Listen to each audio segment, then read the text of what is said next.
Hey everyone, welcome back to another production meeting. As you can see, Ryan is missing again, but it's okay. He's probably on vacation or something. But how are We you haven't guys? heard from him. If anyone's heard from him, please send us an email. He could be missing. We don't know. That's true. He's probably not. He's supposed to be in town. He just hasn't talked to anybody. Rude. Anyway, how was y'all's Christmas? Was it merry? Yeah, mine was good. I got engaged over it, so that's one thing. Yay! I know. I'm officially what do you call it? Off the market? I guess so. You get to join the club, man. Yeah. I know, of married old guys with beards and hats. Whoa. Just kidding. You guys ain't old for another 5 years. I'm glad you gave us 5, and not it literally should be like 1 year, but it's okay, whatever. Yeah. But yeah. Okay. So. Well, it's good. Yeah. My Christmas was pretty chill. I just hung out here with Jeannie. I actually ran to my parents, saw them, and went to her folks the day before, and we just did the Christmas thing. Nothing huge, nothing spectacular. Sat back and watched Christmas movies all day. And that's what we did. Christmas horror? No, we wanted to actually watch Christmas movies on Christmas, so we watched like Vacation and A Christmas Story, and what else did we watch? Elf. And we watched something else. I don't know. We watched a bunch of stuff. I was expecting you to tell me we had a Christmas and like we watched movies with Chris Pine, Chris Evans, Chris Hemsworth. We just did all the Chris's. We had a very Merry Christmas. That's the Moss Christmas, or Moss Chris is what that's called. Yeah, Moss Chris. Maybe next year, man. I didn't really watch anything. I aside from those horror movies, I didn't really watch anything new. I did watch 2 things that weren't the homework, and we might talk about one next week. So I don't know if I want to really discuss that. So I did watch Love and Monsters, and I watched a horror movie called Alone, which it's about this woman who gets followed, who gets abducted by this guy and then escapes in the woods. And it's basically the whole movie is her trying to get away from him in the woods. And it's just these 2 people and a couple others that show up. It's actually kind of entertaining, kind of fun. It's not that great. It's not really that well written, but like the way it's set up and done is pretty cool. So I give it probably like a 6 out of 10. Yeah, I heard somebody mention Alone to me before today even. I forget who said it, but I was like, okay, yeah, that sounds kind of cool. So is that on Netflix? No, I Redboxed it.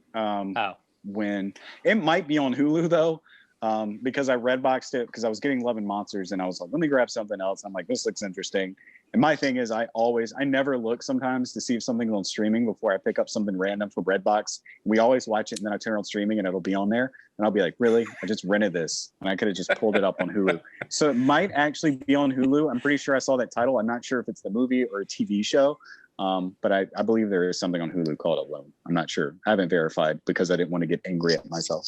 Yeah, they're trolling you, man. Yeah. And I played, the same old Rocket League. I pulled out Overwatch, and I played Overwatch this week, which was kind of fun. So I haven't done that in about a year and a half. That's what I did. Interesting. But what did you do, Clint? Well, since you guys were doing that, I actually watched Last Christmas again with Amelia Clarke and Henry Golding. I've never actually watched that. Jeannie watched it without me, and she doesn't want to watch it again, and I really don't want to sit down and watch it. I don't know. Alone. Yeah. I don't want to watch it, and I don't want to watch it with you, and I don't want you to watch it by yourself. No, I agree with Clint. Ashley and I watched that last year in the theater, and yeah, it's fine, and then it has a touching ending. It's cute. Amelia Clark's okay in that. Yeah, I mean, it's fun. I watched Elf. I think I watched Vacation.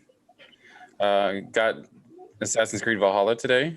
About 6 hours in. It's not bad. It's looking to be like one of the better Assassin's Creed games. So hopefully it turns out pretty good. I should give you God of War if you have you played the recent God of War game? Okay. I was going to say, give that to you, and then you can compare, different Valhalla-esque games and then see which one's better, which we probably don't even need to say. God of War. What? Yeah. Is it me? Yeah. I feel like they come out with a new Assassin's Creed game like every year. How many Assassin's Creed games are there? That's a good question. Probably around 15. Because everyone brings. I'm like, wait, did you guys already play? Oh, that's a new one. And which one is this? Is this the Roman one? No, this is the Norwegian one. Is this the one with pirates? No, that was that one. Oh, are they in Egypt at some point? Yeah, maybe. I'm like, I don't even know. This one's with the Danish. So, to answer your question, Maddie. Okay. There is 11 main games. Okay. I was close. Not that far off. Isn't there one that they're in like America, like patriotic Assassin's Creed? Mm-hmm. That's the third one. That's Assassin's Creed 3, and it takes place during the American Revolution. Yeah. Mm-hmm. And you're like a half English, half Native American assassin. Man, they're gonna run out of stuff. You're gonna have to be like Assassin's Creed in space now. Well, I heard a rumor that the next one, I think that's obviously, while this one was in development, the next one is supposed to be like located in China. That's always the rumor. Yeah. Seriously, like when the movie came out, I think they kind of paused like the main games, and then they had like 3 like PS exclusives or something like that, and there's one that takes place in like India, and there's one that takes place in Russia and then like China, but they're platforming. They're not like open world, they're all platformers, so they're like really cheaply made and stuff like that. And so they're like side scrollers almost. So that one takes place in China, and I can't remember the subtitle of it, but it's Assassin's Creed something, I can't remember. I know what you're talking about because I always see those on PlayStation sales. Like they're usually near the end. Like if there's like 10 pages worth of deals, those are usually on like page 7 or page 8. I know what you're talking about. The only ones I've played are, what did I say before? Origins, because I like the Egyptian theme. That's really cool. And then Odyssey, which I didn't think was as good as the other one, but still good. So those are the only 2. That's my only exposure to those games.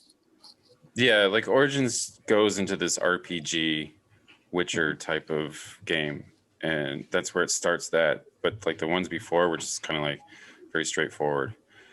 Origins, like their DLC was a lot better than their game. Like Origins it's called like Duel of the Fates or something like that, where he like goes into like the Egyptian mythology and stuff like that. The Assassin's Funeral. Yeah. King Tut's funeral. Dang it, man. Why are you going to tell me that right on the cover of the game? King Tut's funeral. It's too much, man. There's too many games. They're going to go to the future next. It's going to be Assassin's Creed 2078. I'm doing it right now. Or right. They're like the Project Red. They're like, yours is 2077. Hey Mike, can you title ours 2078? We want to be 1 year better, or 1 year advanced. Ours is even more futuristic than yours because it's 1 more year in the future. And make sure ours doesn't have as many bugs. You're getting a lawsuit, by the way. You realize that? They're preparing for like a civil action suit. It's like, okay. People taking this game a little too seriously. See, that's the thing about this game. Like, okay, it's bad. There have been bad games. I've bought my share of bad games. Like, I remember, I don't know if Matt pre-ordered it. Matt doesn't pre-order games, but I don't know if he got it on launch. But I remember Mass Effect Andromeda was. Oh yeah, no, I got that. I bought that. Okay, And we paid the full $60 to get it, Yeah. and I've only played maybe like 2 hours of it. And like I look all the time on like GameStop site to see what they'll give me in trade in, and they'll like give me like 60 cents or $1 at most. Yeah, and I'm just like, see, it's not even. It was so bad that I didn't want to keep it, but it's not enough to get in return. So, and this game has a lot of potential, and I like the Project Red guys. Like they're sincere, like they really want you to have a fun time, and they know that they've made some shortcomings with the development of this game. Like they're not hiding from that, but they're just like, some people are sending in threats, death threats to them through email and postage, and I'm like, dude, come on, it is a game. It is a game. Get something else. Return it, and they're giving refunds away. That's the thing. They're like willingly like go to GameStop, go to Walmart, go to Best Buy, wherever you got it. Go in and take your receipt, and you'll get your money back. It's not like you're gonna get only 70% of your money back. They're willing to cooperate with you, and they're like, they're gonna do that, and they're gonna work on their game. So they're like, I don't know. I think people, you are right, Clint. People are overreacting and getting a little too serious with this game. I heard, like, wasn't it like 10 years in development or something? Yeah, I think so. Because I saw the very first trailer. Like I only learned about this game last year, so I've not been waiting at all for this game. And the teaser trailer, yeah, I looked at the YouTube, was like 2009. Wow. Yeah, so that's the thing that leads me to go like, what were you guys doing? Like I don't know if they're are they an indie company necessarily? I don't think Maybe. so. I mean, I would think they were still working probably on patches and whatnot for The Witcher when this came out too. Mm-hmm. So I mean, they have been working on it for 10 years, but it's probably been only front and center for them for probably like maybe 3. Maybe. Yeah. I mean, that's still a long time, 3 or 4 years. I don't know. I think they were just a little too ambitious for what they took in, and I feel like the game's they're gonna patch it up. I think it's gonna develop. They'll keep fixing it. I wouldn't worry. I think people are just disgruntled by how everything went down. And that's what that is. I mean, Sony did all that they could do. And I mean, pulling it from their store, I mean, was pretty much like nail in the coffin for them to get their, stuff together. So I'm surprised Xbox didn't do that, or Microsoft didn't do that, but I mean, they'll fix it.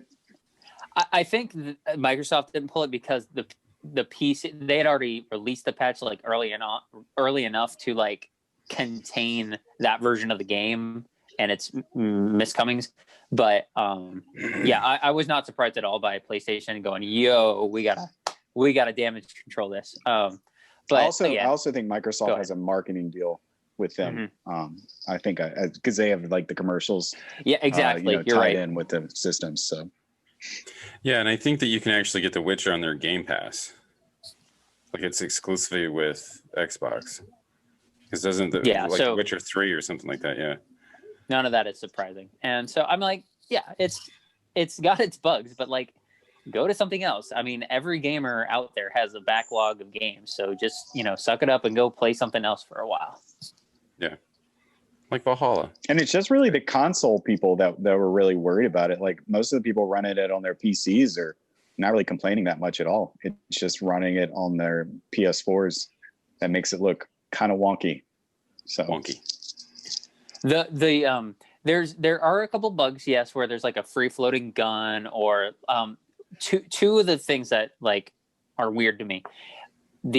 When you beat an enemy, their body just kind of sits on the ground for a second, and then they kind of spasm, like their interaction with the ground is not like kosher, so they're like that's how you die in the future, Alex. Apparently. And it's funny about that because every time I would aim at the next guy, that dead guy's still like moving, like flopping around, and I'm like, you about to get up or something? Like, okay. They're all like those people in Dr. Sleep. They're cycling out, man. That's true. That would be funny.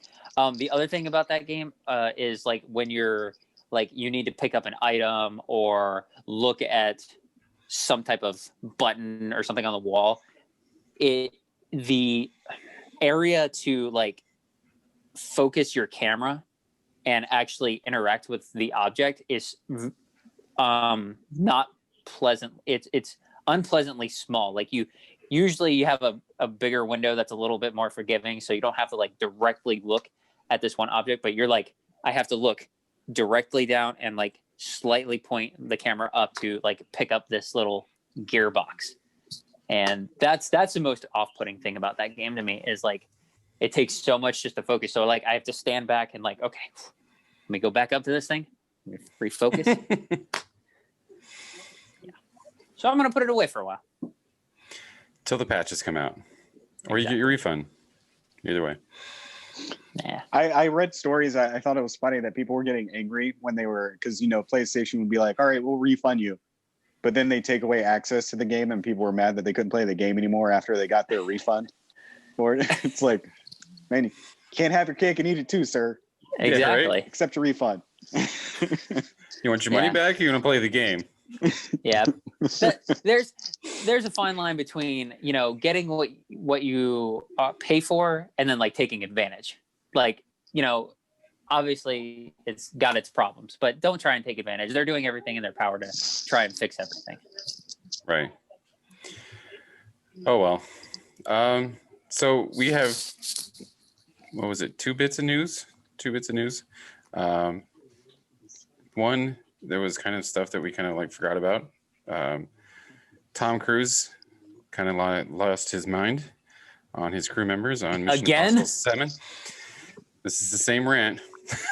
Is he back on Oprah again? I don't think so. Somebody was recording him though.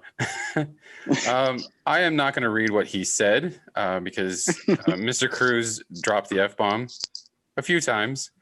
But let's just summarize. It says that a few crew members were not following COVID protocols, and that he laid into them and told them that they were going to be fired if like he caught them doing it again. And something about like the movie industry looking at them and their COVID protocols to use in their own productions, and that we're creating jobs and things of that nature. So I don't know how you guys think about this. I kind of agree with him, especially right now. I mean, with the movie industry suffering as badly as it is. Do I like his approach? Probably not. I mean, he's a heated man, and he's a very passionate man. But I think the argument can be said that he's the one paying for this. So he's like the producer of all these movies. And so I don't know if that gives him the right to yell and fire people, but well, it does give him the right to fire people, but yell and cuss. Yes. So what do you guys think? I agree with you, Clint. I think he's right in his argument of, yeah, I mean, it's already so what's the word? It's suffering enough as it is. So, you have like you get super frustrated that you're losing out on thousands upon millions of dollars, and it's like, come on, guys, can we just get with the program just for a little while so we can just dissipate this thing? But at the same time, I agree with you, Clint. Like the way you have to go about it is not yelling and screaming, because in my view, yelling and screaming, being yelled and screamed at does not make you want to do it more. Coming to you and being like, hey guys, I appreciate your work, blah, blah, blah. We're really enforcing this. So, but be stern about it. Like, hey, like if you can't do this, then you're off the set or you're off the job or whatever. So I think that could have been handled way better, but everybody has those freak out moments. So, he's just human. He's just going through a frustrating time. So I'm not saying he's like completely wrong in what he did.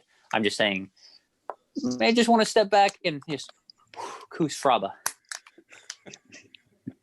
I mean, I kind of agree with you guys too. Who knows what the context of this is though, man? If you go off like that it's probably not the first time he said something to these guys. I would assume he's probably mentioned it many, many times before. And this time, and that's why they were ready to record, because they're like, "Oh crap, he's coming out again." And this time, he actually was super mad. So they're like, "Put that cell phone up, record it. We got to sell this to DMZ, man. We're gonna get something because he's about to fire all of us because we can't wear our mask." I just like to imagine, like, I kind of wish that like Tom Cruise has like assistants that he can be like, "Guys, I need you to go get my couch." And then he runs out and they pull out the couch and then he just jumps on it and starts yelling at him just so it could be like look down upon them.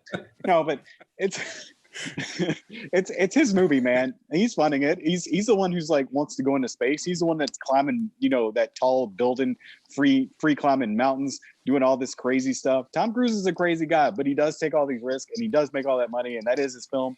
So he can tell these people what he wants. Now, does he need to be nicer about it? Yeah, sure. But like I said, it's probably not the first time he said something to these people. He's probably like trying to get his point across, and this is the best way he can do it. And he's got friends that probably are out of jobs. Obviously, he has friends that are out of jobs, and he knows the situation is. So, I mean, let him say what he said. It's not like what he said was wrong. It's just the fact that he was very aggressive about it. So, right.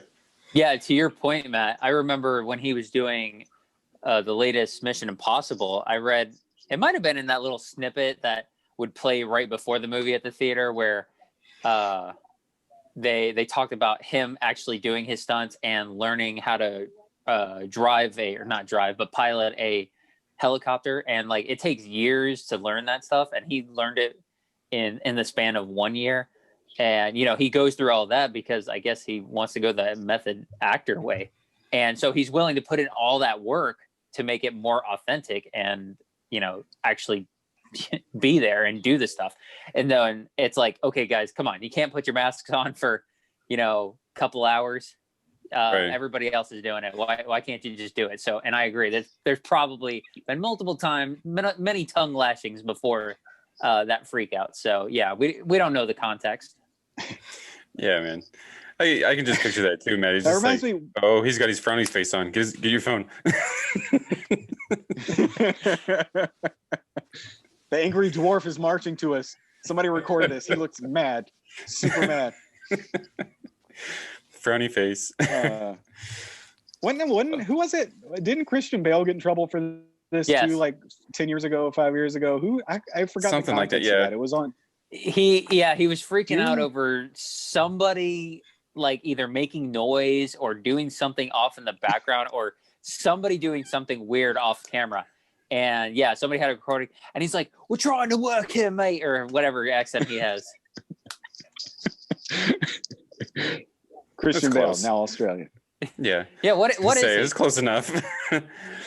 He's Welsh. Oh, okay. Wow, I didn't know everybody's that. Welsh, man. Everybody is Welsh. Anthony Hopkins is Welsh. That's about all I know. Pierce Brosnan's Welsh. Oh, that's right. I did know that because I thought his accent was fake and it's not. And I'm just like, oh, did you know that your not foreign accent, your accent from where you're from is bad? I do believe the movie was Terminator Salvation, and I think like the grip or like some sound guy was like on his phone or something like that, wasn't he? Yeah, I think that was it. And he was like, "Can you get off the phone, please?" He's like, "Now I'm going to record you yelling at me." Oh man, Mr. Bale, you done messed up. I got everything you said. Right? He's like, "All right, I'll just go film some Batman movies. I'll be right back." Right. I think that's why Terminator Salvation didn't do as well, because everybody was mad at Christian Bale and they're like, "Why is he yelling at people?" Yeah, Clint, that's why Termination Salvation didn't do that well. I'm going to hold on to that. Don't ruin the dream for me. So second bit of news, Wonder Woman 3 has been fast-tracked by Warner Brothers with Patty Jenkins and Gal Gadot coming back. Don't make that face. I'm like, okay, no. I'm not to give away my review too soon, but Patty Jenkins, fine. Gal Gadot, fine. I'm just like, all right, I kind of need to hear what's going to go on. But at the same time, it's their most financially successful movie. So I'm not surprised at it at all. Yeah. Did you read this from We Got This Covered, man? This movie was filmed No. finished 2 years ago, and they're fast tracking the third movie. The third movie should be done by now. They should have finished the third movie by now. Why are they fast tracking? I don't know. To see how successful it was? I don't know. I got this from. They knew they were gonna make it regardless, man. Yeah. From Hollywood Reporter.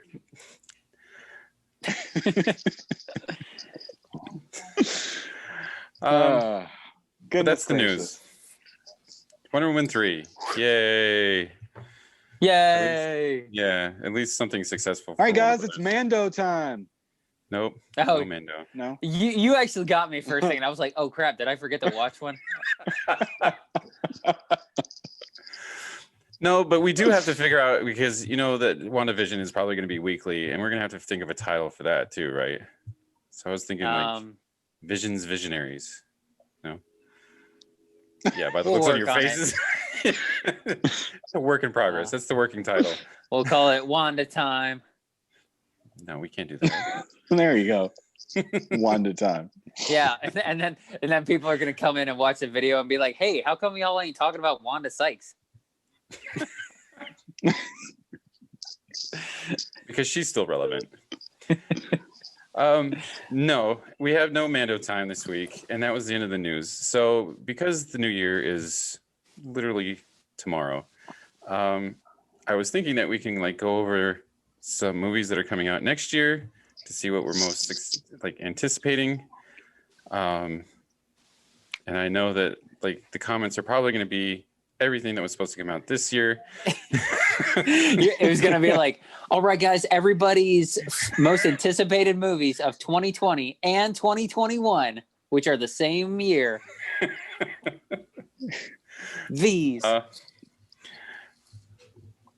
Yeah, but we got to like look for the future and like, you know, theaters opening up, and hopefully these are actually going to be released. So I looked over this list, and there's like 74 from Rotten Tomatoes, and there's nothing really until like May, I'm gonna say. Well, no, March. I'm sorry, because Ghostbusters Afterlife comes out in March 5th. No, they moved that to July. Did they really? Well, this list is crap already. This was written on the 11th too. They definitely moved it to the second week of July.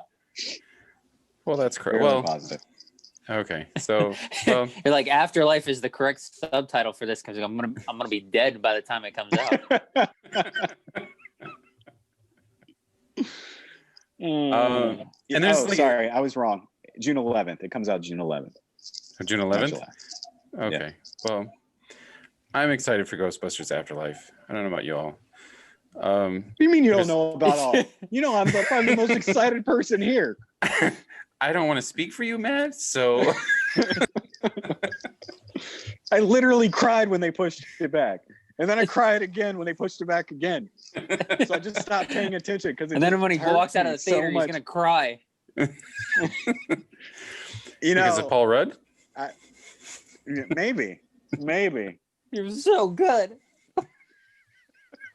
There just better not be like a ghost Egon in here, or I might shed a tear then. I can't do it, man. No ghost Egons. No ghost Egons? That would be sad. Well, if you sense it's happening as it's happening, you can't look away from the screen. You have to stare at it the entire time and take in all of the moment. Oh, well, I definitely will. Ghost Egon? But yeah. It probably won't be in there. It would look. I was going to say, do you think they would de-age him? Like Luke Skywalker or something? Oh. Yeah, maybe. Who knows? Oh, well. Did you guys know that there's a Masters of the Universe movie supposed to be coming? I did know that because I remember Gaines sharing that a while ago, and I was like, oh, that doesn't surprise me. It actually surprises me that it hasn't come out yet. Yeah. Did that even get filmed yet? I wouldn't think so. It says it has a director, but since I feel like this is pretty crap already, so I feel like this movie has been in like developmental hell for like a while. Like they've had it greenlit, it's gotten a little forward. It basically takes one step forward and then two steps back every time they try to make it. I'm not sure where it is in development now. Isn't that kid from To All the Boys I Loved Before? Isn't he in this movie? Didn't I read that somewhere? I thought I heard that The Rock is attached in it somehow. Maybe that was just a joke, but probably a joke. He's gonna play Castle Grayskull. He's gonna play Snarf. Snarf. I'm kind of excited for Morbius. Morbius looks pretty cool. I am. I'm very excited Jared for Leto. that. Yes. I am a grain of salt excited for that. I have a feeling it could be god awful, so I'm going to go in with super low expectations. That is true. Yeah. No Time to Die. Obviously, the next James Bond movie I'm pretty excited about. Didn't that come out already? Oh wait, no, it just got pushed back 17 times. No time to release. This time it's supposed to be in April 2nd, so just in time for Easter, I heard. They should have done it April 1st, so that way they could just be like, April Fools, guys, we pushed it back again.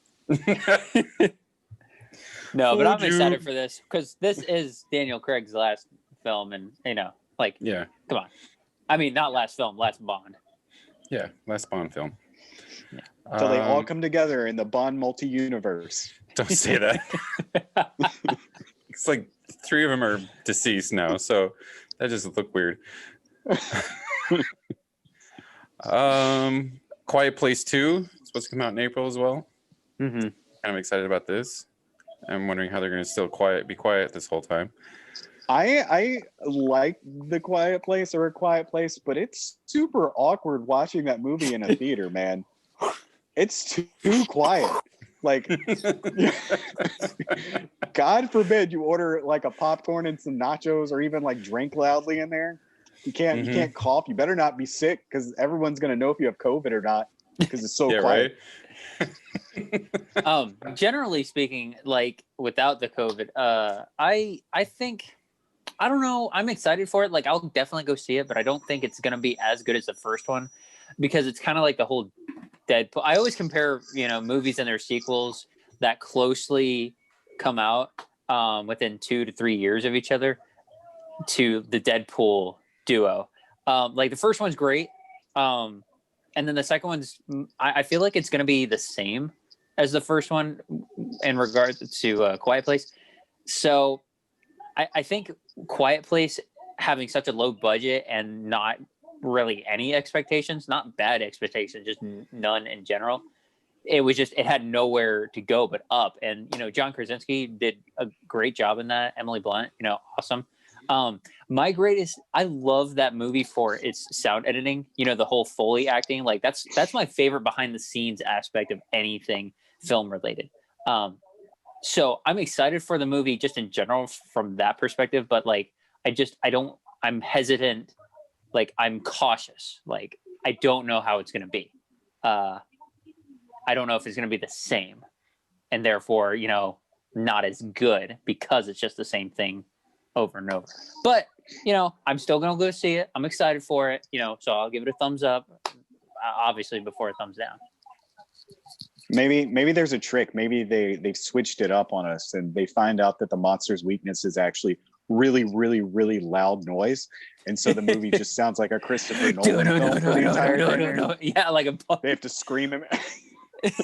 You can't hear him talk because everything's like the entire time. Like I can't understand anybody. It's so loud. They're trying to beat all these monsters. Man, I can't hear him talking. I can't hear over all this noise. Am I watching a Christopher Nolan movie? Just kidding. I love you, Chris. Ow. Anyway, we'll circle back to that because I think you're reminding me. So Last Night in Soho, it's a new Edgar Wright film, new film with Anya Taylor-Joy. I love Edgar Wright. Yeah, perking my ears up, man. Yeah, man. Anya Taylor-Joy, Matt Smith, Thomasin McKenzie, Diana Rigg, and Terrence Stamp. General Zod. Yeah, Anya Taylor-Joy alone in that is enough to excite me. Like, I love her acting, so like otherwise I wouldn't. And you said that. You said that was Edgar Wright. Mm-hmm. Mm-hmm. Yeah, so it's going to be good. Yeah. Yeah, he said it's supposed to be like a psychological thriller type of movie. So it says that it was inspired by Don't Look Now and Repulsion. I guess those are movies. Sorry. So moving on to May, Black Widow, obviously. Mm-hmm. Free Guy is coming out the 21st of May. Not sure how I feel about this. It's a Sean Levy film, so I'm sure it has its humor and its heart and whatever. Godzilla versus Kong. Oh yeah. And here's one that I actually kind of like completely forgot about until I looked at this list. Spiral. Completely forgot this was even like a thing until I looked through this and I was like, oh yeah, I remember this movie. I continuously forgot it was a thing every day I would walk past the poster in the hallway at work. That's why I put it down. I was like, oh, what's so you this? didn't have to Why? look at it. Thanks, man. Like, why is this a thing? Why does this exist? No one needs this. And stop putting Chris Rock in movies, please. But it's the Saw franchise, man. No? I mean, that's fine, but all I'm going to hear is Chris Rock's voice the entire time, and that's going to annoy me. True. It's true. Man, I got to cut my leg. Oh. Well, and Sam Jackson end up being well, as long as he doesn't end up being the new Jigsaw, and every time they play like a tape, you just hear Chris Rock's voice. Oh God! Now I want that to happen. Wow, really? Hey, maybe it'll work. Maybe. Cruella is coming out in May as well. I guess it's like a origin story of Cruella de Vil. Emma Stone's in that, right? Did that? Yes. Yeah. Did that actually get filmed? Yeah. Huh. I'm down for that. Why? Why do we need this? I think Emma Stone being in it, if she wasn't attached to it, I don't think I would be. Like, I like her and I think it's a decent fit. That's why I'm interested in it. Otherwise, yeah, I'd feel the same way. Did you just ask why we need this? Yeah. Why do we need this? Did you not see Maleficent 1 and 2, man? This is why we need Cruella, because those were sheer masterpieces. No, I've seen the first one like halfway through, and I saw the second one all the way through, and no. Okay. And you're gonna watch Cruella, and you're gonna be like, yeah, yeah, but at least I'll be cringing at Emma Stone, so it's all good. There you go. The Conjuring, The Devil Made Me Do It, comes out in June. I'm excited for that. It's gonna be good. Yes. Or at least entertaining. Entertaining, most likely. In the Heights also comes out in June. This I'm kind of excited about. So Lin-Manuel Miranda. Mr. Hamilton. So, Mr. Hamilton himself. Exactly. Let's see. The Rise of Gru comes out in July. Another, why do we need this? It's kind of dumb. Is that Gru as in the Minions? Yes, it's. Okay. I'm sorry. It's Minions: The Rise of Gru. Well, Steve Carell's got a job. Well, he's not in it, so. Oh, he's not? Mm-mm. That's weird. Okay, I guess he does. Well, he's doing something else. He's doing Space Force Season 2. And we wish he wouldn't. Wait, who? So we're not going to have normal Gru voice in here? I guess not. It says that it stars Pierre Coffin. I don't even know who that is. So, I guess it's supposed to be a sequel to the Minions movie. It's not supposed to be a Despicable Me sequel? Prequel? I don't know. Anyway, moving on. July 4th comes Top Gun Maverick. Another Tom Cruise film with Goose's son. Goose. Yeah, I don't know. Shang-Chi and the Legend of the Ten Rings is supposed to come out in July. Kind of excited about that. Time out. I was playing Rocket League, and I don't think I told you guys this. They have like default characters on the exhibition, in the exhibition mode that you can pick your teammates or whatever, and they're all like, some of them are named after Top Gun characters. Yes, so I saw that. So there's like Merlin, he's got a hat, and there's there's Jester, he has a little Jester hat, and then they have Goose, and it has a halo around the car. Like, dude, really? I was like, really, man? That's hilarious. Hilarious. Yay. All right. Rip Mr. Goose and his acting career after that. Who plays Goose's son? Is that a thing? Miles Teller. Oh, okay. Yeah. Oh, okay. That's weird. Apparently, Val Kilmer's back for this too, which is weird. They're gonna wheel him out and throw him in like a plane. Yeah.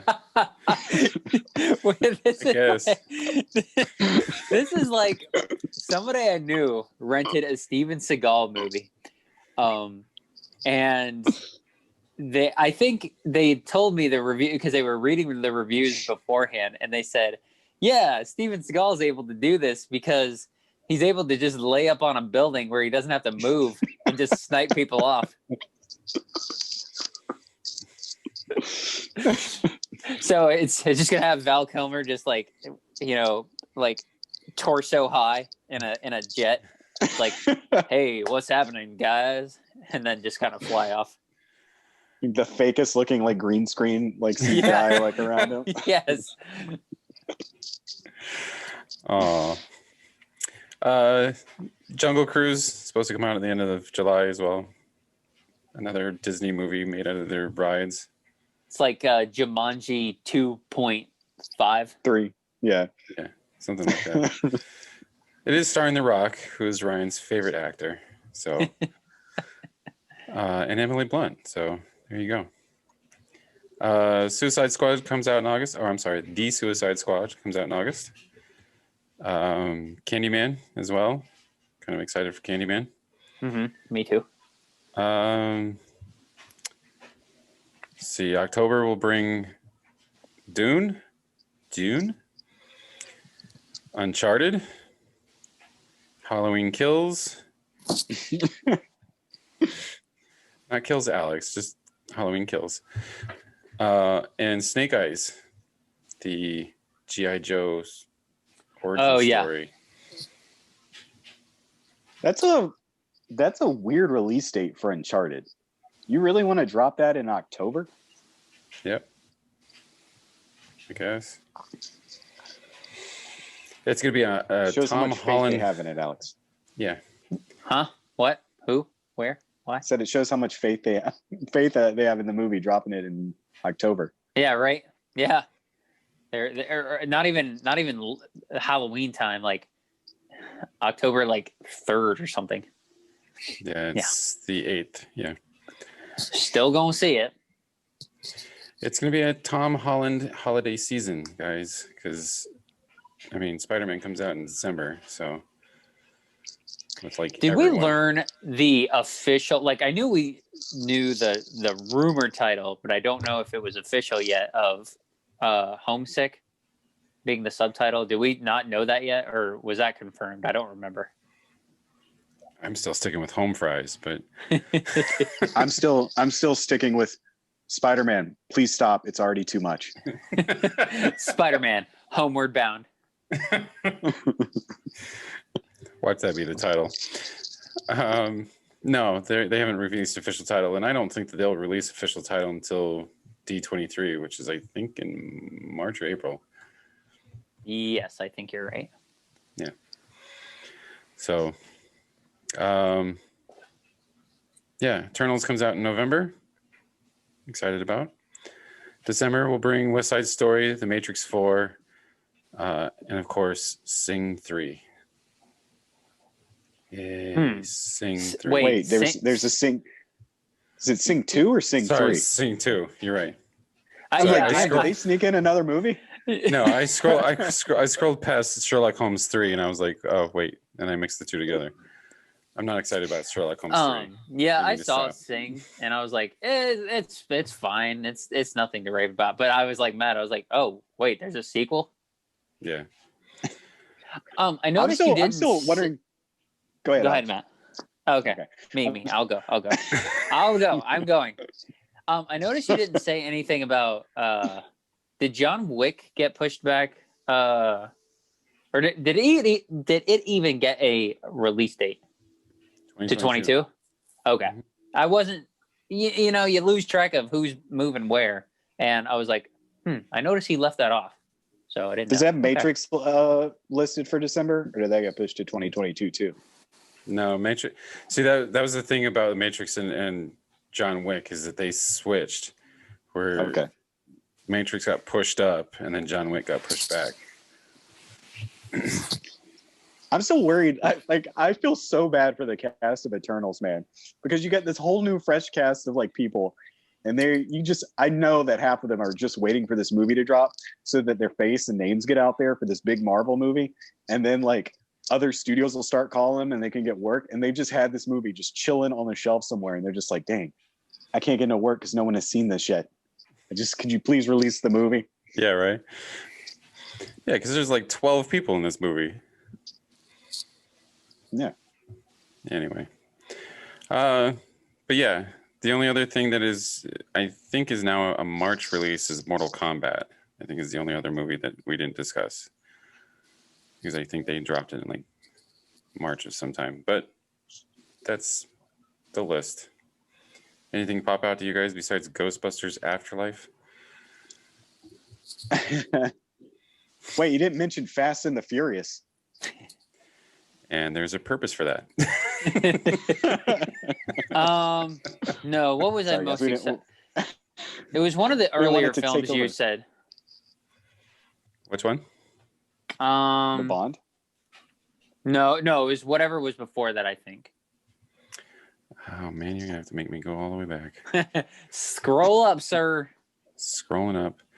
To Morbius?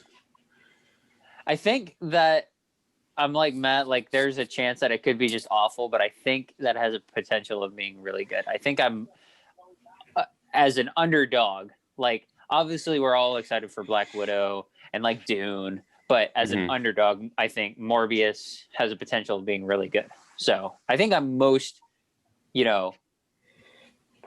as an underdog, most excited for that. Yeah, F9 comes out in April. Yeah, I think mine would have to be The Last Night in Soho. I think that's definitely my top 5. Yeah. Yeah. Because I don't think that Edgar Wright has made a bad movie yet, and I think that like At World's End is probably his worst movie, but it's not like the worst thing to watch either. But yeah, I think that would probably be one of my top 5. Taking away from all these big budget stuff. In the Heights, I think I'm kind of excited about. And I know it's still a Marvel movie, but I think I'm kind of excited for Shang-Chi. I think it's going to be an underrated kind of Marvel movie, and that's not getting a lot of attention. Of course, we haven't seen a trailer for it yet either, so I don't know. Yeah. I think so. Oh, Mission Impossible 7. Forgot about that one. It's supposed to come out next year in like November. Cool. Any other thoughts on the movies coming out next year? So many movies that should have already come out already. And then half of the ones that you just read are going to be on HBO Max. So, maybe. That's true. Oh, well. All right, then. Then let's move on to our reviews. So, as you can tell, there's no Mando time because Mando is over. And we reviewed Wonder Woman 84 and Soul this week. I think that Wonder Woman 84 will probably be a little bit more discussion about. So let's go with Soul first. So Soul is the newest Pixar movie that dropped onto Disney Plus on December 25th. Christmas present for all. And it's about Joe Gardner, who is a music teacher, who is a lover of jazz, who happens to his soul be separated from his body. So he's not dead because he tries to come back into his body to play in a gig that he's been waiting his whole life for. And of course, as in every Pixar fashion, there's comedy and heart and everything else. So, who wants to go first with this one? All right. Well, I didn't mind the movie. I think it had a good heart and like a good story to it and a good message. I liked Tina Fey a lot as 22. And I'm not like her, like I'm not one of her biggest fans, but there's just something about her delivery with some of the stuff that she does, and then with these voice acting things. I didn't really care for like Joe's character for some reason. Like he just seemed a little whiny at times. But then again, like there's just, I guess that's just like his character or something. The only real problem I had with this movie is it doesn't really like resolve itself, because without getting too much into like spoilers, the reasoning for the ending is never really given. Does that make sense? If you guys know what I'm talking about. Things happen, and try not to say without giving spoilers. But it's just like the reasoning for things, like the ending of why coming up the way that it does, it doesn't really give a reason why. So that was probably like my only biggest problem with that movie. But I'd still give it like a 7.5 or an 8, like 7.5, probably. I think I'm pretty solid with 7.5. I pretty much agree with you. First and foremost, a 7 out of 10. I think it's, and I feel like my score might go up over time. I've only watched it once. I'd like to praise Pixar for their trailers. Mind you, I don't watch trailers that much, but literally they gave away nothing aside from like the basis of the movie. Like they didn't give away anything in their trailer. I agree. And that was awesome going in here because I had no idea what to expect, and I got way more than I anticipated. I mean, this movie is written by Pete Docter. He's the same guy who did Up and Inside Out, so he's no stranger to weird and broad concepts. Yeah. So I thought it was quite amazing how they handled this. I thought it was very smart and a very interesting artistic approach. I know I joked on our text messages that everything looked blue, and that's because there was a lot of blue and purples in there and in the afterlife or whatever. I thought the character designs were really good. I thought they were pretty solid for that cartoony Pixar look. You mentioned Jamie. I don't know if you mentioned Jamie Foxx. You said Tina Fey. You mentioned her voice, but I think Jamie Foxx did a great job. And I rip on Chris Rock all the time that I always hear his voice and I always know it's Chris Rock. Like I didn't even think about Jamie Foxx the entire time I was listening to this guy talk. Yeah. So I thought that was a credit to him. Same thing almost with Tina Fey. I thought that her direction was really great too. I thought the movie was smart. I thought it was good. I don't really have it. I'm not as upset about the ending as you are, Clint. I think I can't give it a higher grade just because maybe of its peers of the other films that have come out, I just wasn't as moved for it. And I don't know if that's like a fair criticism. So, which is why maybe if I watch it again, I might skew it up to an 8, but right now I feel comfortable with a 7. I think it's a good movie. I think it's a fun movie. And for the subject matter, I think it handles it really well. I don't think it's going to be over the head with anybody or make anybody upset. Right. And I thought the ending was about as good as they could make it with what they were doing. So yeah, without spoilers, 7 out of 10. And that's what I got to say about that. Yeah, I think like I agree with you guys on some of those points. Like you guys talking about the voice acting of Jamie Foxx and Tina Fey, like who obviously aren't like, that's not their job. They're just like regular actors / musicians. And So, but that's the thing with a lot of voice actors is some of them really like for me, Troy Baker and the guy who plays Nathan Drake in the Uncharted series, Nolan North, like they do tons and tons of voice acting, and I can point it out and say, oh, hey, yeah, I can totally hear it. Like I can hear the inflection in his voice of like that's his normal speaking voice and so on. But a lot of voice actors like to not be recognizable from one work to the other. And then that character to their natural speaking voice. So I don't know if that was their focus, but I agree. Like I wasn't even focusing on that it was Jamie Foxx or Tina Fey. Like I could hear, like if I concentrated and thought about it, I'm like, oh yeah, that does sound like her. And it does sound like him. But I think it was good work to make it not sound like them. That's a weird thing to say, but it's like, it doesn't distract you from what the character is actually saying and what the story is about. So that is right. a good point. I think the bread and butter of this film is, with any Disney animation, is its artistic style. There are so many different types of graphics going on in this movie. Like, and I think this was Disney like really flexing that muscle of look what we can put all together at the same time and have it like mesh together really well.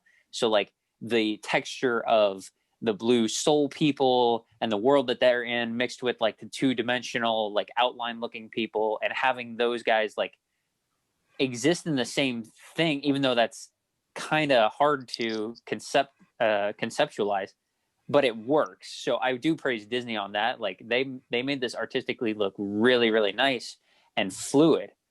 Even though it does look a little similar to, like you said, Matt, Inside Out, which I really love. That's one of my favorite Pixar Disneys. So that's really good.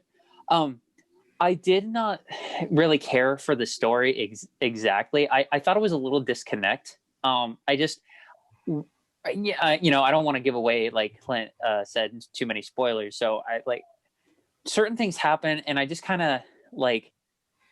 It's almost ironic because I agree with you, Matt, too, that the trailers were great and that they gave you a taste of what the movie was, but it didn't give away any story, plot points, anything like that. So that's good, but at the same time, it's almost a little misleading. Like this movie is not at all what I thought it was going to be.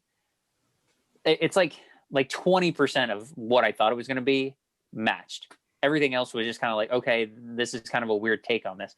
I didn't really dig it that much.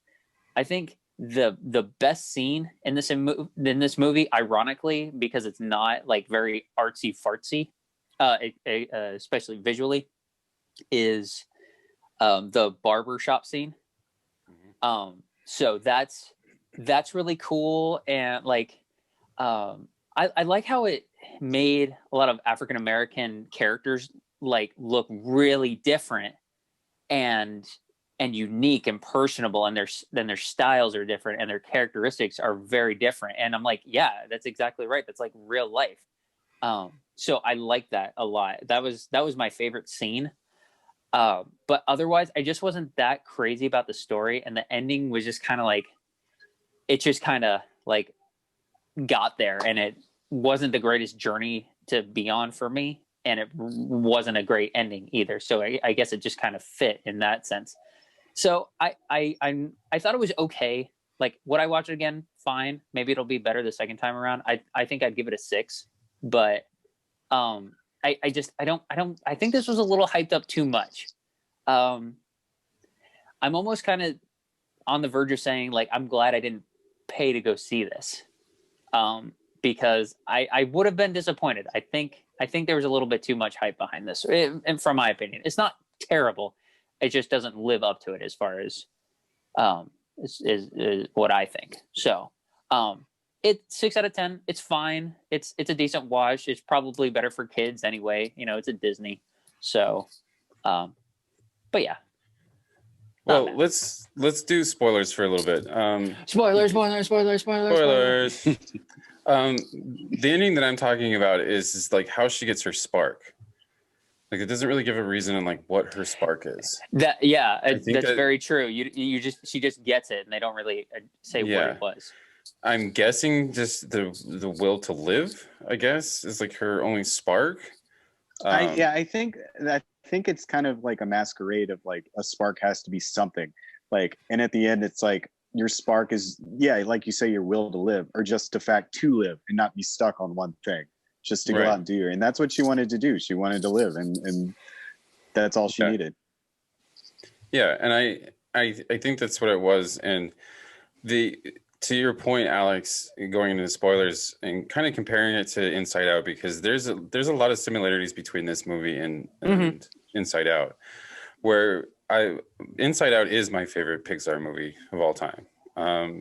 Just because, like you said, there's a journey that these characters go on in Inside Out, and to get from one point to the other, not only inside of Riley, I think is the kid's name, but with Riley herself, like the kid in Inside Out. Like she's going through an emotional journey and stuff like that outside, and then you go inside her mind, and all the emotions and stuff that she has are going on like their own adventure and stuff like that. Where this movie, it just seemed kind of just very straightforward, just like we had to get here, we have to go here, we have to go here, we have to go here, and it's just like, okay.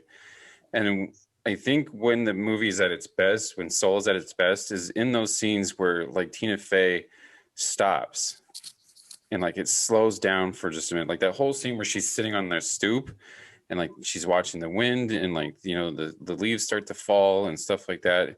And I think that that's when this movie's at its best, when it actually takes the time to kind of like explore what it's trying to say, instead of trying to be in one place or the other. And I don't know if that's intentional, like that's how the movie was supposed to be put up, but I think that's when when it's at its best, when it's just like it stops to kind of like show you what it's trying to tell you, and not just like, because every other scene in between there is just very quick and very like, we have to get here, we have to go there, and we have to do this, we have to do that.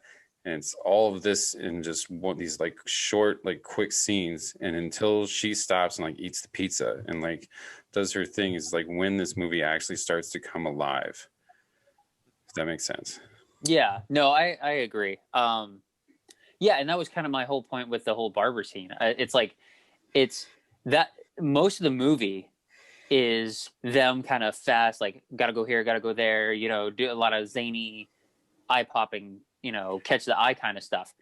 But then it's almost strongest when it like sits down, it doesn't do that and just focuses on the details between all that.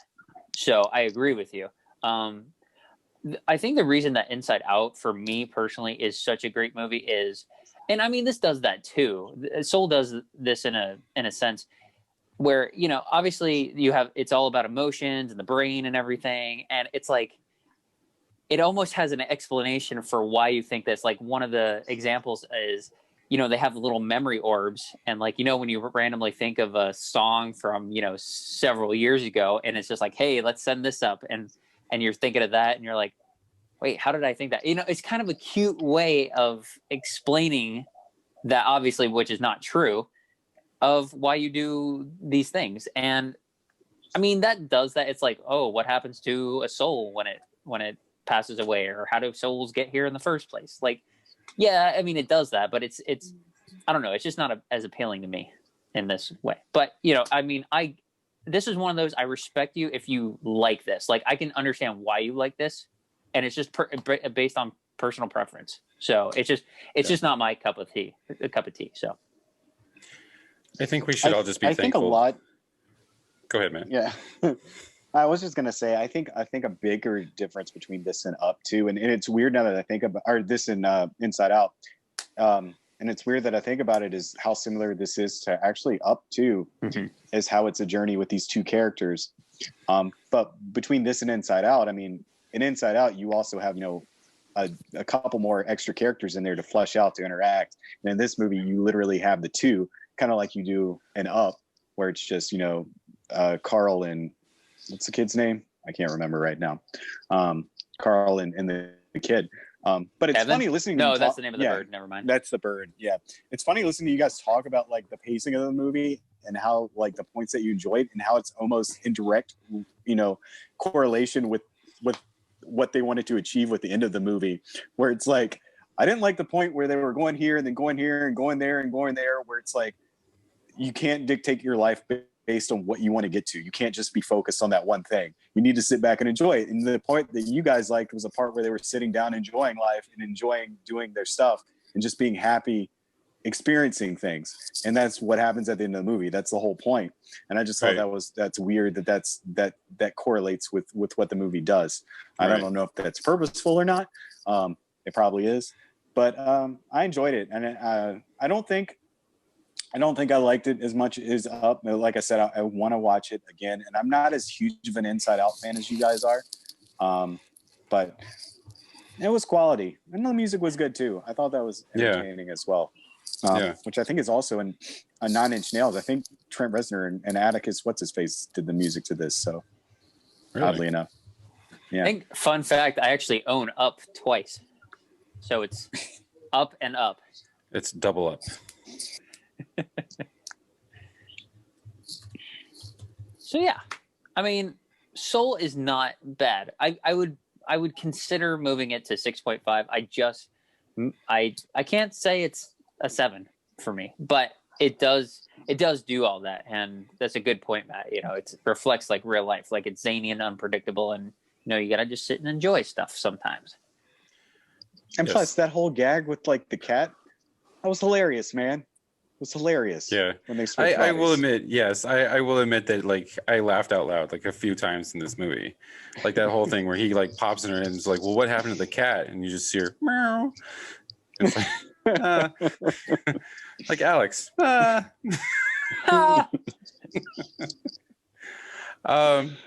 two things. Up, the kid is Russell. Completely forgot about Russell. that. Okay. There you go. And Trent Reznor and Atticus Ross did do the soundtrack to this. So yeah, hats off to them. Any other thoughts on Soul? I mean, at least it's not Cars 3 or Cars 2, to be honest with you. So let's move on to Wonder Woman 84 then, with Gal Gadot and directed by Patty Jenkins. So Wonder Woman now has to face off against Cheetah and Max Lord, and he gets a stone, I guess, that like grants one wish for everybody or whoever possesses the stone and stuff. And I'm going to spoil let's not spoil that. So, but people are back in this movie for one reason or another. So with this one, I absolutely loved the first Wonder Woman. I think this is probably my favorite current DC film out of the DCEU films. I think Gal Gadot is a perfect choice for Wonder Woman. She kind of gives her a little... it's almost like Christopher Reeve in Superman. I think she gives her a certain type of suave or whatever you want to call it to Wonder Woman. And I think Patty Jenkins does an awesome job with directing these movies. I did like Kristen Wiig with this movie, mainly because I like actors that kind of step away from stuff that they previously do. And so you can tell that she's kind of worked on this. And Pedro Pascal does an amazing job with this. I think that like he kind of carries the movie with Gal Gadot, probably even a little bit more. That being said, there's just something missing about this movie. I can't put my finger on it. And it's not the story or the plot or the acting or the direction or anything. There was just something. There was just something missing about this movie that I can't put my finger on. I will say that I'll probably give this like a 6.5 or 7. I'm gonna have to give it a 6.5, maybe. Just because it doesn't have the same heart as the first one does. And it felt like this movie, like I said, there's just something just not right with it. And I can't put my finger on it. I think I'm going to step in and give my thoughts and kind of, I think the one thing I can think of, and this might not be it at all, is, well, in the first one, she's kind of being open to this new world being, you know, the real life world around the world wars. And so she's like innocent and like really unexposed to this stuff. She's just used to her Amazonian world, whereas this one, she's pretty much like a regular person, but with superpowers, and she's used to life in this time period. So I don't know, maybe that has something to do with it. Like, she just doesn't have, I mean, Gal Gadot is great. Like, she's an awesome Wonder Woman, no argument. But maybe that just takes away from some of her character, and maybe just doesn't make it as good. I don't know. So overall, I thought it was a fine movie. I am not like you, where I thought the first Wonder Woman was great. Like, I understand, like, people love it, and I appreciate that. Just being objective, I just didn't think it was that great. Like, I thought it was fine. It's okay. I'd say a 7 for that one. And I'd say the exact same for this one, 7. It felt almost like the same movie to me, almost verbatim. Same thing about characters that come back. I won't say until we get to the end of our reviews, but it just felt a lot of the same to me.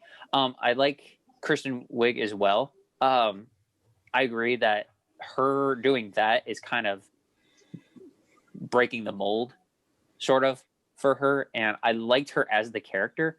I did not like the transitioning from her to being Cheetah in the movie. I don't. It's like you with what was missing in this movie. I don't know why I don't like it. I think it's sloppily done, and I'm just not a fan of it.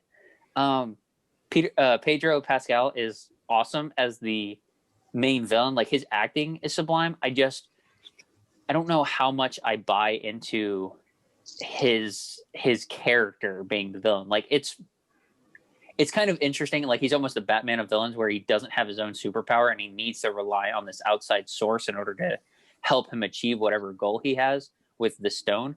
But the ending, I will say I appreciate for not being the typical superhero type ending, and it's more soft. And that's kind of a nice change of pace from superhero movies. So I will say that's a plus. Overall, I'm like you, Clint. I think this was missing something. It just didn't feel like it was all the way put together, all the way. One of the weirdest things, and I don't know what it is about DC and Warner Brothers that just cannot get visual effects down without making you like want to hurl. But there are, like, when she's running at like 60 to 70 miles an hour and her feet are going like, on the screen, I'm just like, that's so weird. It looks cheesy. I'm like, maybe this would look better if it was early 2000s, 90s. I don't like it. Ironically, one of my favorite scenes, not to spoil, does involve a lot of special effects, and it was cool. The concept was cool, but the effects, I think, are just still subpar when it comes to DC movies. I just don't know what they can't.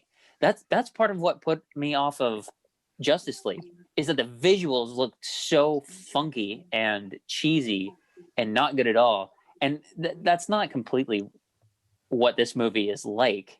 It just isn't that far from it being good, in my opinion. So I would say a 7 overall. It's a decent story. I actually like the story. The surrounding parts to it are not great, and there is, like you said, there is just something missing about it. Don't know what it is, though. Right. I don't understand why you guys are so nice to this movie. All you're saying is bad stuff. You just keep saying there's a 7. Are you kidding me, guys? There's something missing from this movie. You know what that something missing from this is? A good movie. That's what's missing from this movie, man. Literally, this plot, this script should be called Swiss cheese, because there's so many holes in it, man, all over the place. It's ridiculous.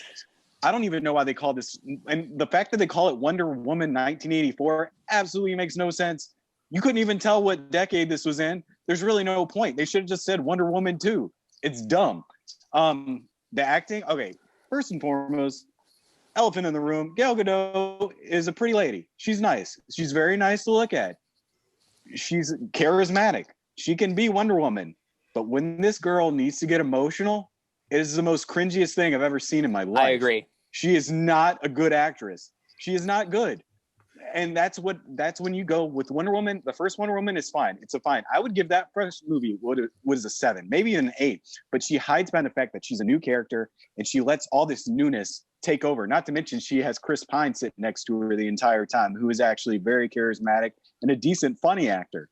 So she can hide behind that. But when you flush out that character and she has to be the front and centerpiece and have an emotional journey in this movie, and she can't deliver, it falls flat on its face. Never mind the fact that the CGI at the end of this movie is god awful. Like, it's bad. Like, they had to turn it down nighttime so you couldn't see how bad it was. That said, positive aspects. Pedro Pascal did a great job in this movie. And I say a great job, it's just because he does the character justice with how, not demanding, but how anxious or just basically needing everything. He does a great job portraying that. The character itself is not that well written. There's not like a lot to be there's a lot that needs to be flushed out. And the whole ending of this movie is absolute trash. It doesn't make any sense. It's straight up garbage. And I think it falls flat on its face. Not to mention all the fan service in this movie doesn't need to happen and absolutely makes no sense whatsoever. This movie is not good. I'm only giving it a 4 out of 10 because Gal Gadot is charismatic and there is some cool stuff to look at in here. Some of the fight scenes were pretty okay. And Pedro Pascal and Kristen Wiig, when she turns, when she has her transformation, is kind of interesting. You say her stepping out of that box, that first beginning of that movie, she's basically playing the same character she plays in Ghostbusters. So I don't know what that is. But I can't do this. I know the music's okay too, I guess. That's good. I know Ryan, I think, picked it as his favorite score this year. So yeah, not to interrupt, Matt, I agree. Like, what, Hans Zimmer is the one doing this. It's Hans Zimmer, I did not think that it was really that special. Like, it was okay. It was like run-of-the-mill music. I wouldn't have been able to tell if it was him. I couldn't stand his version of like her theme though. Yeah. Like, you can tell that it wasn't Junkie XL, and it was like this soft kind of like, whatever her theme is. But exactly. It was just kind of wonky to me, and it's just like,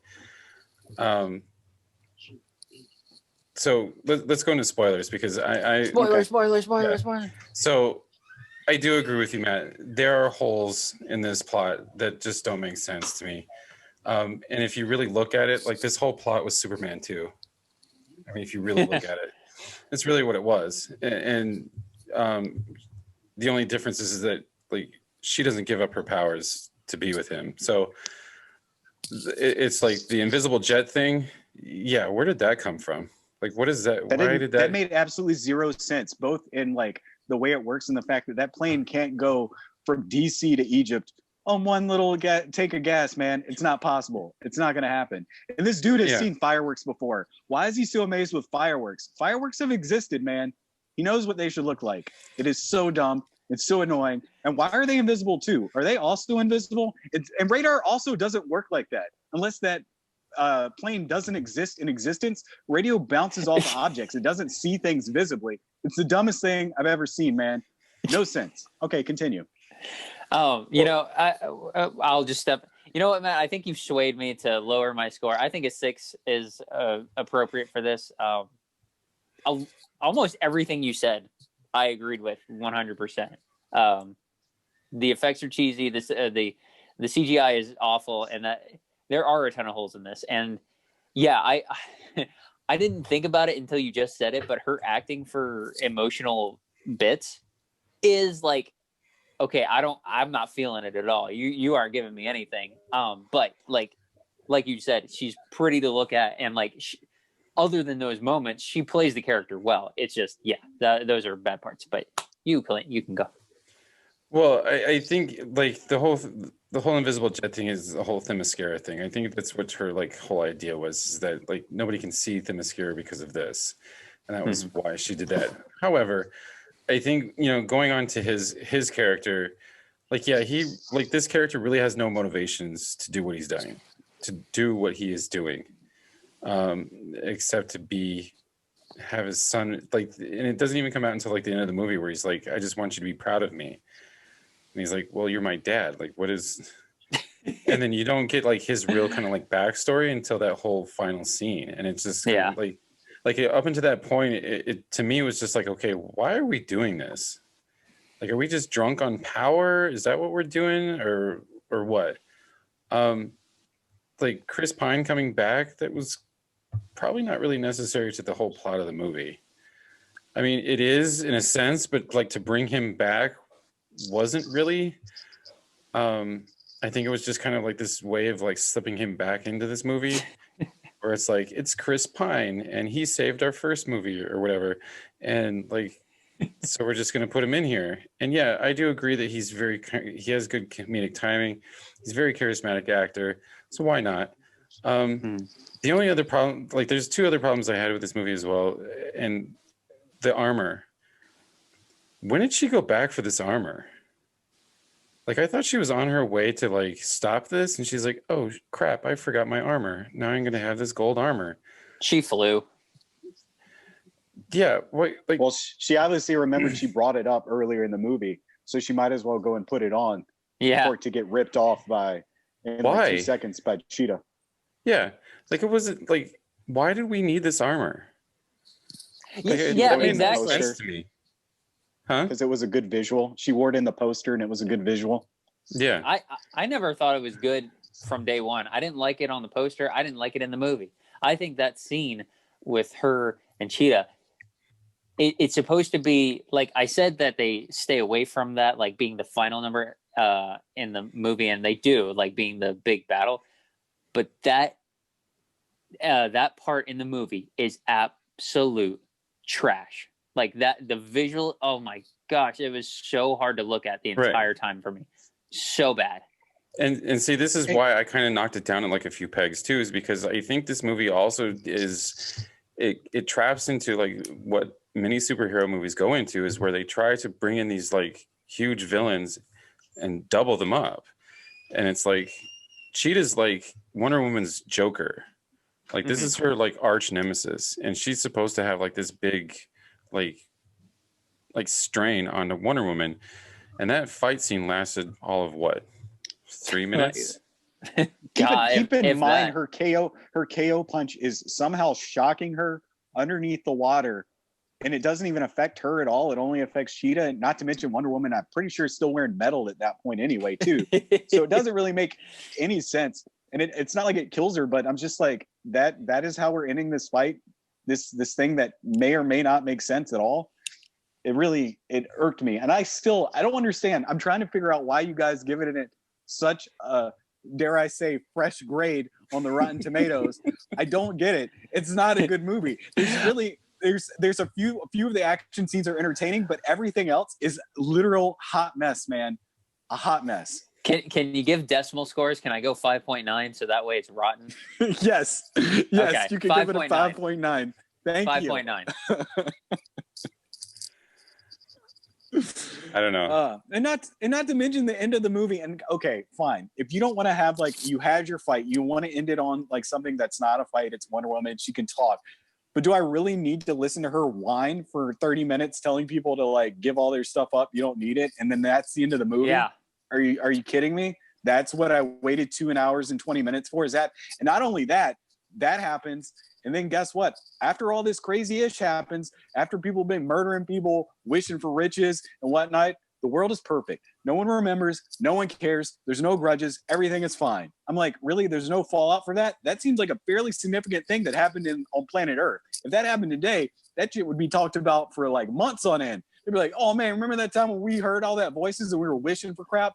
I killed you, man. I'm sorry about that. But you came back because I renounced my wish. I mean, I hated it. I hated it so much. It's so annoying.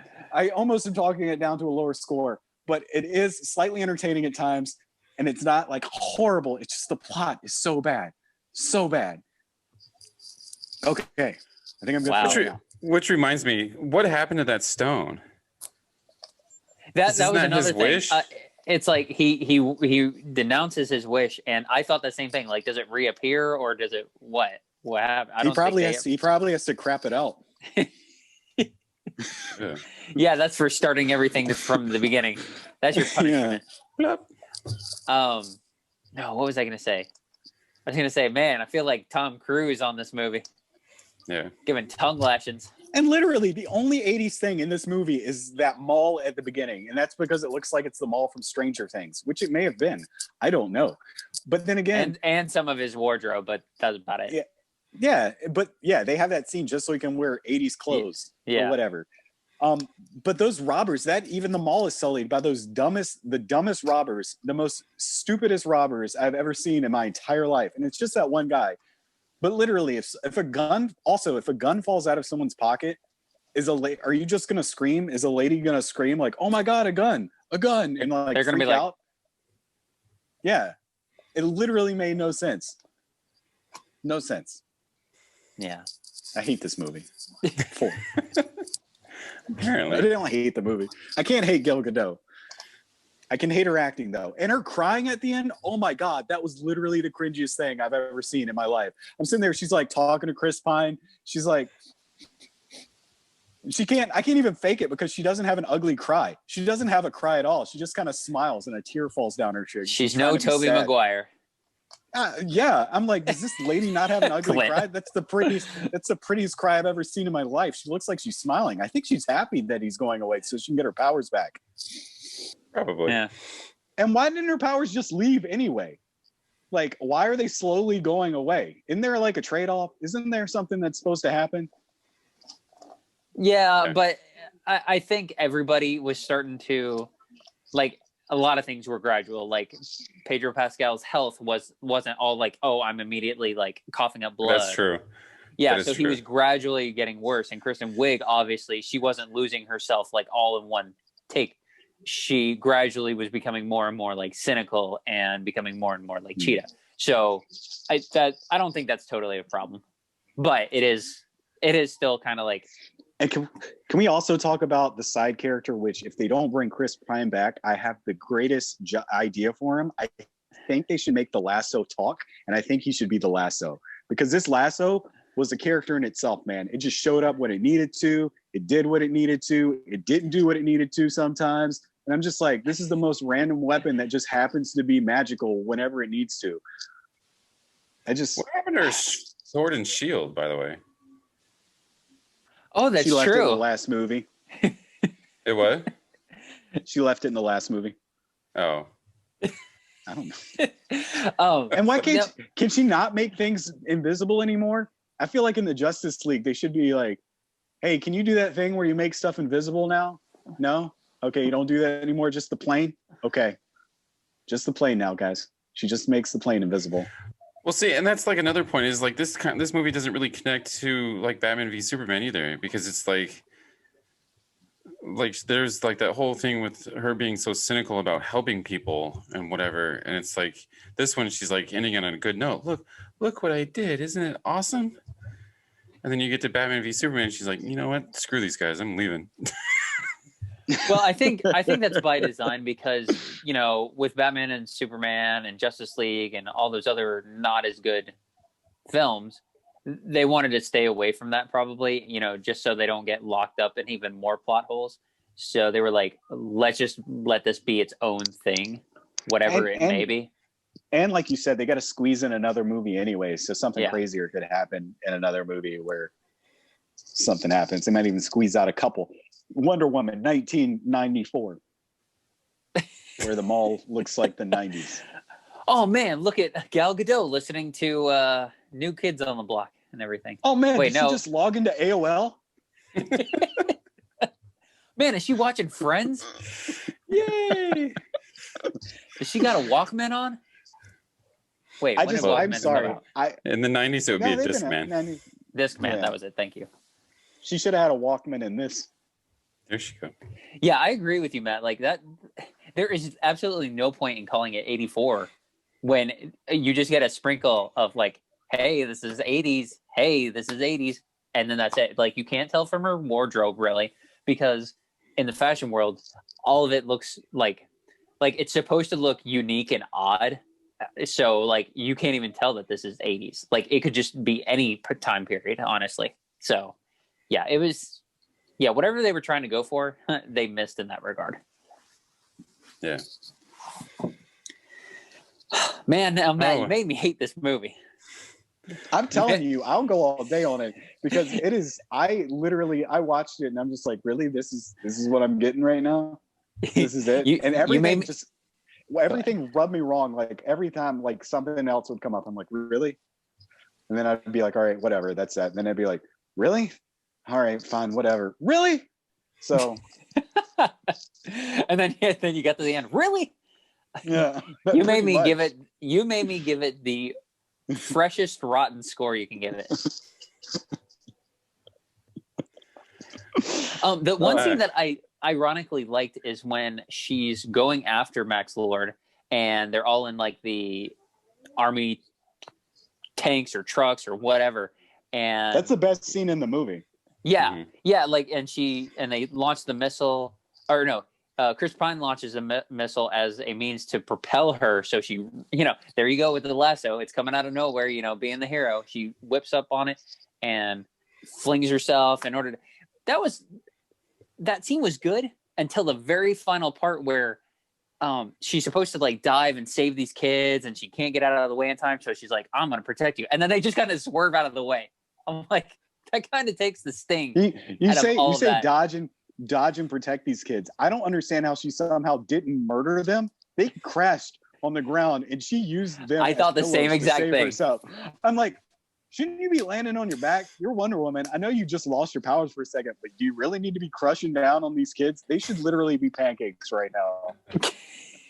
An airbag did not deploy. They are dead and they just get up and walk. And plus, actually, if you go back to that scene, those are some really fake looking kids.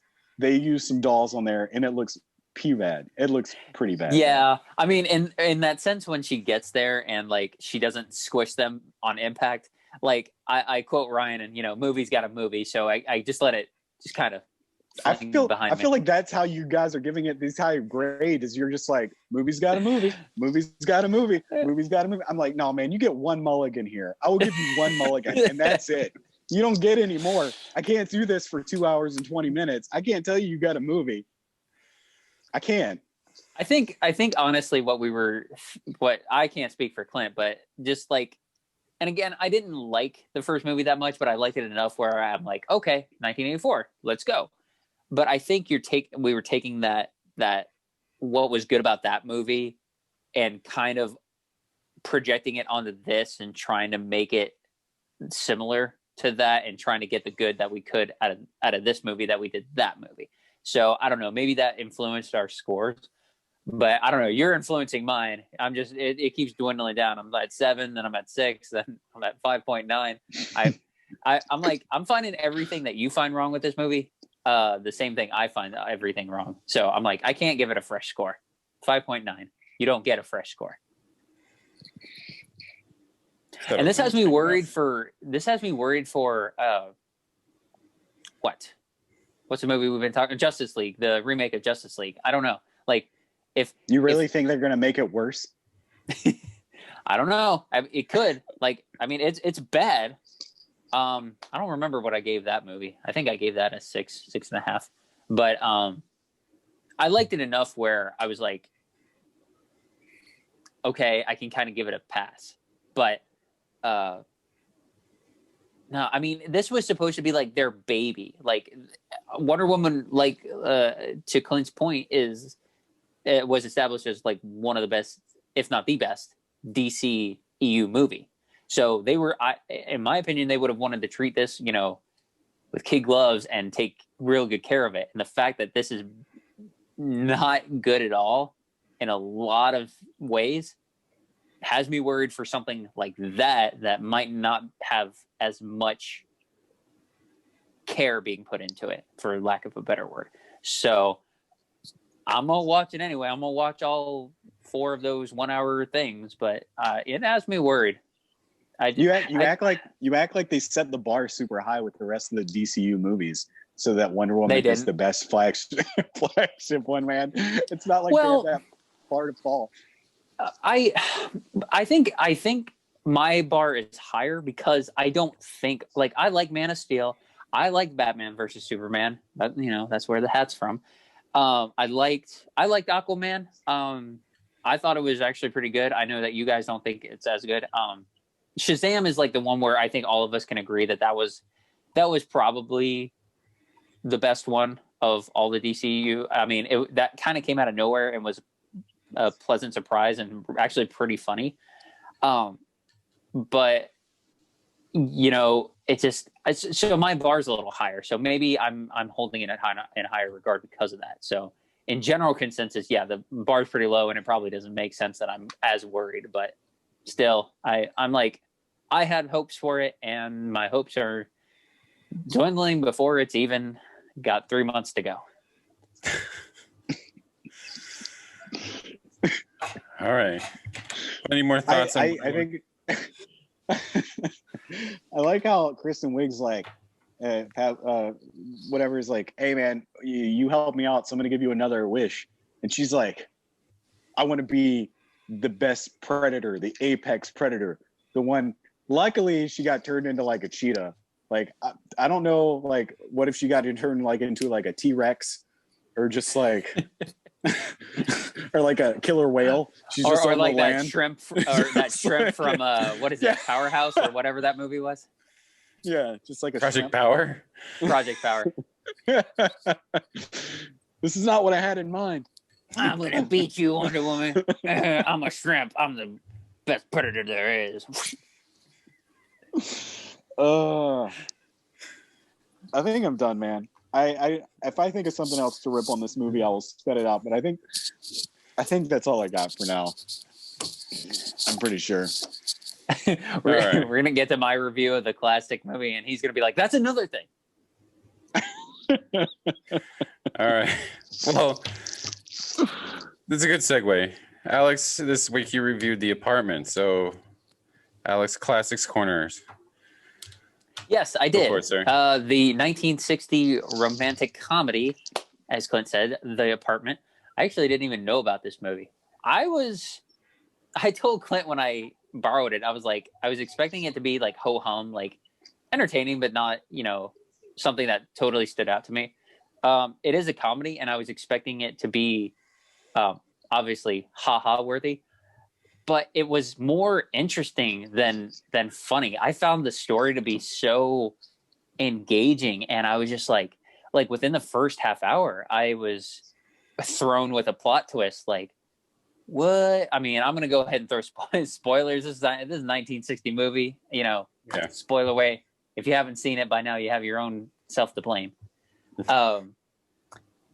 But so his whole thing is that he has.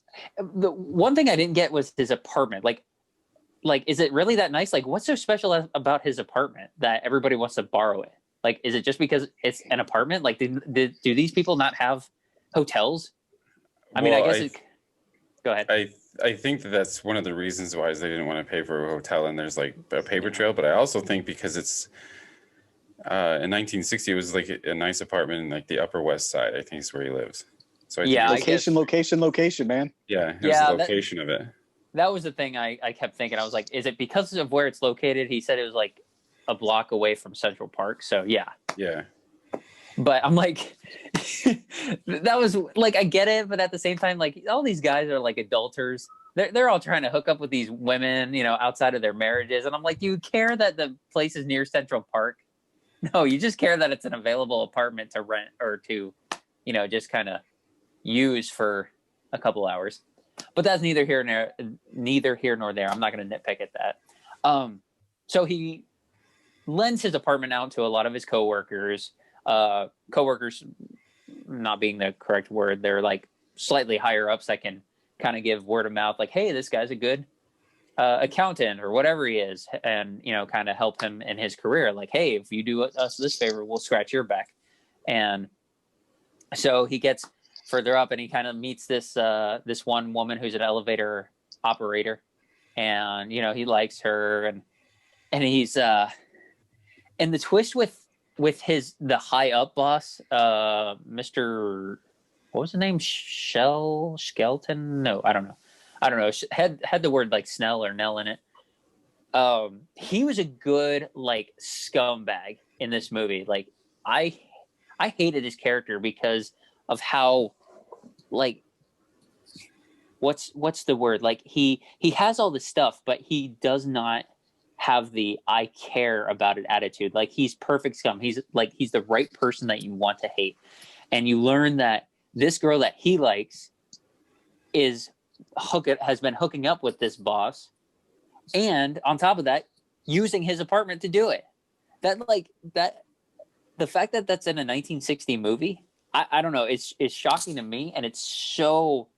Maybe I don't know if I'd consider it ahead of its time, but that was really interesting, and I didn't expect it to be that. What is the word, like, involved? Racy? And yeah, exactly. Yeah, I did not expect that. I thought, he's gonna meet this girl, and they're gonna have there's shenanigans that go on in the apartment, and things happen. I mean. I think part of why I thought that was because of his involvement with Odd Couple. I think that just kind of kept cycling back in the back of my brain. So, but I fairly enjoyed this. This is like in the top 3 of the films that I've watched in the classic genre. Jack Lemmon was great in this. I loved his character. He was never like, the only bad thing is that he wasn't actually a jerk sometimes, because he's being taken advantage of a lot, and a lot of crummy things are happening to him. Like, he goes through a lull time of like feeling down and just, mad at life and just feeling like, but he snaps out of that real quick. And Shirley MacLaine, I don't think her acting was as good as Jack Lemmon, but very effective. And I liked everything that went on. It was a very effective story, and it kept me glued the entire time. I mean, an hour went by like so quick. It was around that hour part where it kind of had a little bit of a draggy moment, but not for long. I'd say probably about 10 minutes, 15 minutes. And I like this story a lot. I can see why Clint has a special edition Blu-ray or DVD. I can't remember which it was, but it's a fantastic movie. I will say it's not what you think it is if you go into it like not really knowing anything about it. Like, I didn't read the synopsis, I didn't read the back of the cover, but it's my score for it, 8, absolutely an 8. I think I feel funny if I give it any higher than that. I don't know why, but I think 8 absolutely, like, set in stone. Like, that's what it should have. And it makes me want to look up a lot of their other movies just to see all their acting chops. I mean, this is good. This is kind of like what Alec Guinness did for me in those earlier films. I love this movie. This was really good and engaging, and it just kind of almost came out of nowhere for me. I liked it a lot. I would recommend this to anybody who is doing like me and going through these old movies and needs something that's like, I had never even heard of this movie before Clint mentioned it. So this is not a hole in the wall movie, but it's one that's not as much talked about as others, like Casablanca or Godfather or anything like that. So definitely recommend it. It's really, really good. 8 out of 10. Cool beans. I think you should probably also go look up some of I think that's Billy Wilder's stuff. Mm-hmm. I would look. He's a writer director, morally writer, but he did like Double Indemnity, Sunset Boulevard, 7 Year Itch. Mm-hmm. I'd probably check those out. You probably like Double Indemnity, actually. Would this be considered, because I know of this movie but I've never seen it, Some Like It Hot? Is that any way similar to this? Because I know he's in it. He's in that too, right? Jack Lemmon's in it, and I believe that Some Like It Hot is actually Billy Wilder as well. Yes. So I'm gonna have to. I wonder if that's on any streaming service or if I have to go rent that. Well, that was actually going to be one of my suggestions for you this week. Is going to be either Singing in the Rain or Some Like It Hot, and that was all going to depend on if you wanted to pay the $2 to rent it on Prime. Which one? Some Like It Hot? Mm-hmm. Where's Singing in the Rain? Gene Kelly. Singing in the Rain is actually on HBO. Okay. I've seen bits of that, but I've not seen it all the way through. I don't mind that. I'll do that. Okay, so actually do Singing in the Rain because I know that Some Like It Hot has a Criterion Collection disc. It's like next on my list to buy. So hold that thought on Some Like It We'll Hot. put that off in weeks to come. Yeah. Okay. So Singing in the Rain is my next adventure. Yes. Gene Kelly and the mama of Carrie Fisher. Rip. Cool. Yep. Both of them. Rip, double rip. Yeah. Poor Mrs. Reynolds. Didn't she go like a month later? Yeah. Died of a broken heart. Oh. Okay, so Singing in the Rain for Alex next week. For us as collectively, I had two suggestions. One is the Midnight Sky, which has George Clooney on Netflix. And Felicity Jones. Or we can Redbox Love and Monsters. I will tell you now, and I mentioned it earlier, I'm going to go ahead and recommend Love and Monsters to watch because it was fairly surprising, actually. But I'm probably also going to watch Midnight Sky, too. I just haven't gotten around to sitting and doing it. I am down for the Love and Monsters. I'll if you guys are strong about watching Midnight Sky, I mean it's gonna be free anyway. I'll probably put it on and see how the first few minutes go. But I'm not the biggest George Clooney fan, so I'm hesitant to jump in. But if you guys feel like strongly about it, I'll agree to it. I'd prefer Love and Monsters. I don't like a depressed, mopey George Clooney. So yeah, I don't think that's another reason why I haven't seen any trailers or anything for Midnight Sky, but I didn't know the tone or the pacing of the movie, and I wasn't sure how slow it was going to be, so I didn't want to like jump into it. So is it supposed to be kind of a slow film? I think so, because it's like 2 hours and 2 minutes long, and I've heard that it's a sci-fi drama. Oh, as long as it's not what was that, Solaris? Is that right? You Solaris, always bring that up. That's my number one. Like every time we talk about worst movies, my dad always brings that up because that was in the days of like Video Update and Blockbuster and everything. And he got that and he goes, "That is the worst piece of garbage I've ever watched." Don't get me wrong. I don't hate Solaris. It's long and it's very drawn out, and I don't want to sit there and watch anything like that. I'm good. Matt liked it enough to Spotify the soundtrack for that, and I remember we were closing to that, and it was just like 30 minutes of. I'm like, Matt, my God, put on something else. Is this? You got to tell me, is this a Solaris soundtrack or is this Gregorian chants, man? Pick one. Gregorian chant all it's the way. All man. the same. All the same. Man, now I have to look up some Gregorian chants to jam out to. Listen to the Solaris soundtrack. No, I'm good. Or throat singing. I don't know. So yeah, let's do Love and Monsters because I can't really handle a depressed George Clooney for some reason. Plus, it's got like a 55% on the tomatoes. So, Love and Monsters next week. You guys have anything else? Any other news? Should we also next week? I had this idea. Next week is the first show of the new year for us, and I was wondering if maybe we should like do even though it's going to be few and far between. I don't know. Ryan would be down. Maybe like a personal top 5 of 2020. We can do that.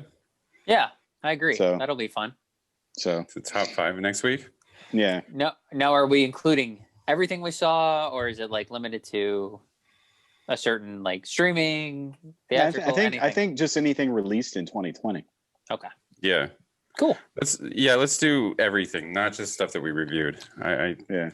Because let's face it, there's a lot of 6s and a lot of 5s this year. I don't remember ever throwing out 4s for Matt. No one. I don't think I'd ever throw out a 10, man. You would have to be pretty spot on perfect. The only thing I have put a 10 on was the first episode of Mando. That was easy for me. I love that. Yeah. But as far as a full length feature, No, I think I gave something a 9 at some point. Yeah, I have to go back through what we watched and stuff.